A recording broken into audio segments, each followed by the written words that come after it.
to the serious business. Today you're going to cook, or I'm going to cook, but I'm hoping you're going to cook a pineapple upside down pudding. And when you turn it upside down, it actually is the right way up. So let's have a look at the ingredients. You're going to need 2 eggs. You're going to need 50 grams of butter, 50 grams of sugar. I would use brown sugar. We haven't got any, but we're going to have to use that today. You will need some pineapple slices in juice. I've got some vanilla essence here as well. You need a little bit of that. You will need some flour, and that actually is self-raising flour, and you'll need some baking powder as well. What I've done, this will be available for you to get on one of the YouTubes or whatever. We'll put that up for you. So I would get that before you start. Okay, there's 2 basic processes to this. There is making the bottom bit, which is the pineapples that are going to have the caramelised butter and sugar. It's going to turn into a caramel sauce on the bottom with the cherries on it. We need some cherries as well. I'll show those in a moment. And then you're basically making a sponge for the top. So first of all, what you need to do is get your, if you look at this, topping 50 grams of butter, 50 grams of sugar. We're going to cream some butter and sugar together. In fact, I'm going to get my assistant chef Hayden to do that. So Hayden, would you like to come over? Yes, chef. Okay, so sugar in. Yes, chef. Okay, and butter in. So what I would do before you do this is get all the stuff weighed out so you've got it in front of you. So if you'd like to show them how to do that, I've got a few jobs to do last way. So we're going to mix the sugar and butter all together till it goes nice and fluffy. A few moments later. How are you getting on, chef? Done, chef. Yeah. Nice and fluffy, chef. Nice and fluffy, okay. I'm going to carry on with the lobsters now. The lobsters, yes, thank you very much. If you could do that for me, that'd be wonderful. So, okay, Chef Hayden's got that creamed nicely, nice and fluffy. What we're going to do now, we're going to use that to actually line our tin. So, what you need to do, this is the sugar and butter mixture, in it goes, spread it around on the bottom of the tin and on the sides. So I'll do that and I'll show you what it should look like in a moment.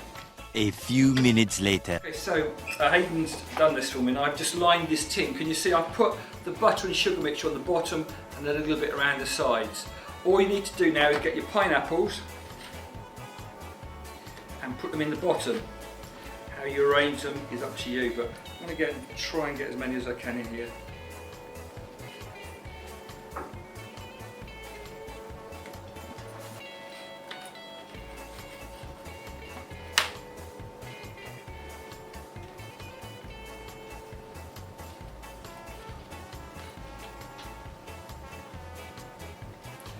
So, what have I got? 1, 2, 3, 4. I've got 6 pineapples slices in there.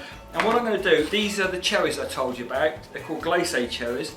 Okay, they've got no stone in them. They're the sort of ones Sean sends me off to just before Christmas time and says, Guy, don't forget to go and get a bottle of Advocaat and don't forget the cherries, the glacé cherries. Very nice they are too. So what you need to do with those is put 1 in each pineapple slice in the middle.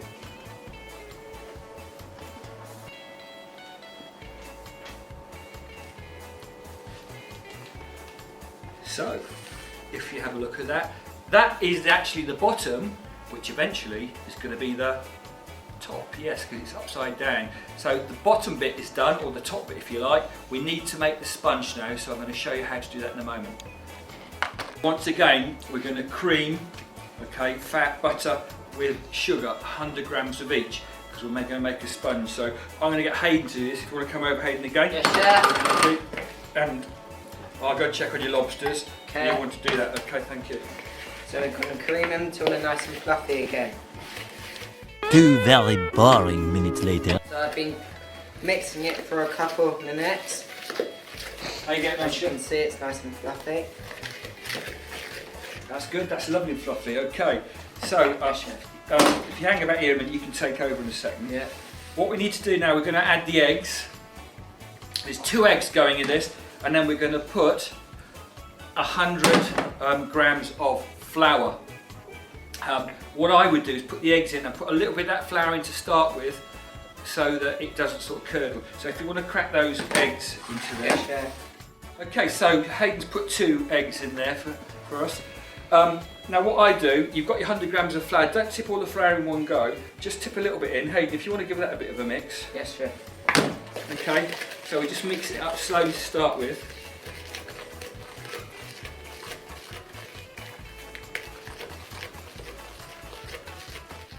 So, okay, I'm going to leave Hayden just in a moment. You're going to add the rest of the self-raising flour, a teaspoon of baking powder. What does baking powder do?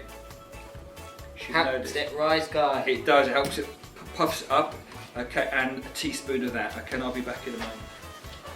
So we're going to put the rest of our flour in, like Guy said. Then we're going to mix it. 1 minute 37 seconds later. So we're going to put a teaspoon of vanilla essence in here. We're going to do a teaspoon of baking powder. And then mix. All mixed now, we're going to add 2 tablespoons of pineapple juice. 1, 2, and mix it in. How you get on, Chef Hayden? Mixed it for you, Guy. Looks lovely. So, a good test to see whether, for sponges things, whether you've got the right consistency, that it's not too stiff, is it should just fall off the spoon. So that looks pretty good. It doesn't like run off, but it just drops off. Look, so there we are. See that dollop going there. And all we've got to do now, I'll get Hayden to this, is we're going to put this mixture on top of this and into the oven. Now we're going to put the cake mixture on the top. Don't overfill it because it's got baking powder and it will rise too much.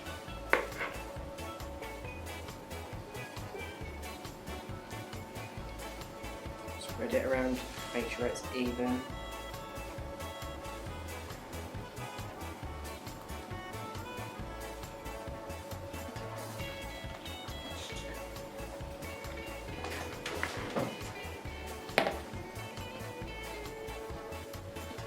That should be about right. Now we're going to put it in the oven at gas mark 6. So, one of the skills you're going to be needing to use today is weighing. And you've done weighing with me before.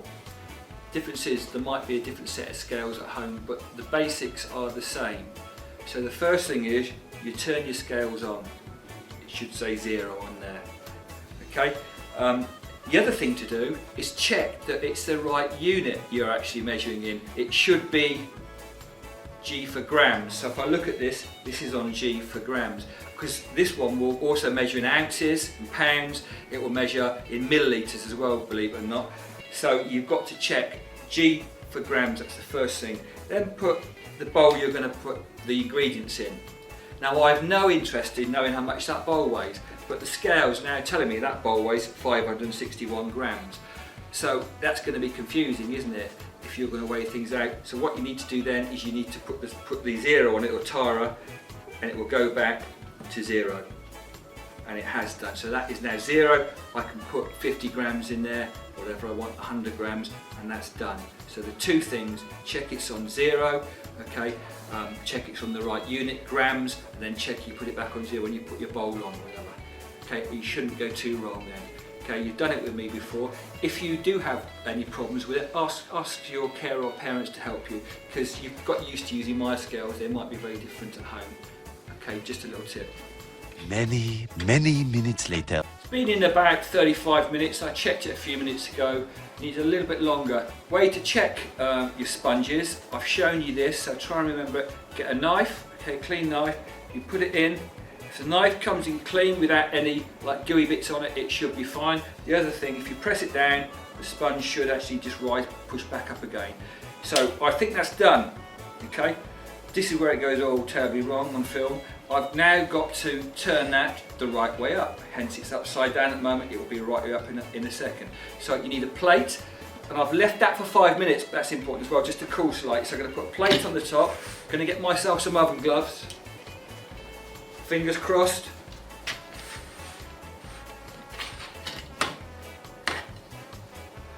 Get your parents to give it a little bit of help with this. Right, hold on. Is there anybody out there? Can you hear me on the other side? Oh, voila, look at that. There we are. That's lovely, look at that. I think that looks wonderful. Nice bit of custard, maybe a bit of cream with that. Okay, we seem to have lost a couple of cherries there, but never mind, that's probably something then. Have a go at this. So things to remember, a little few hints. Weigh everything out first and put it in front of you in bowls. Follow the recipe step by step. So you make the bottom bit with the pineapple first, and you spread that sugar and butter mixture on the bottom there, and you put the cherries in, and then you do your sponge for the top. Okay, bon appetit. Namaste, Chef Guy. Catch you later.